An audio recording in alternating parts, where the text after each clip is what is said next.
Gros choc, hein, bien sûr, c'était une icône des années 80 jusqu'à aujourd'hui, symbolique aussi des paradoxes de ces époques, un homme touche à tout qu'on ne pouvait pas enfermer dans un style.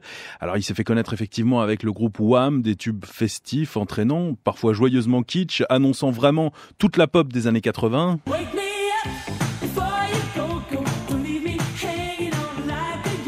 Comme celui-ci, bien sûr, Wake Me Up Before You Go Go. Pour beaucoup de gens qui ont grandi dans ces années-là, ce sont les premiers souvenirs, entre guillemets, de boom qui s'envolent. Sa carrière a cependant été aussi marquée par des morceaux plus introspectifs, mélancoliques.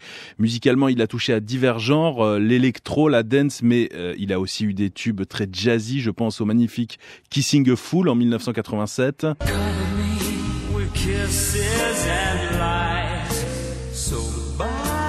C'était un homme qui pouvait aller dans la provocation. Il a fait scandale avec des titres comme I Want Your Sex, interdit des ondes britanniques. Mais cette provocation n'était pas du tout ce qui le guidait en tant qu'artiste. Il pouvait aussi écrire des textes très spirituels, avec même des métaphores religieuses, comme cette chanson d'amour Jesus to a Child en 1996.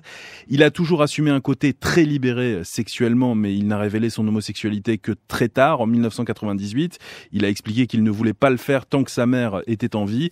Finalement, à l'image d'autres stars disparues en 2016, David Bowie ou Prince, George Michael a été à l'avant-garde tout en respectant les bases de la pop. Il a su être sulfureux borderline en demeurant très grand public et sa disparition est un nouveau drame pour une génération qui a adoré ces artistes qui ont fait évoluer la musique en même temps que les mœurs.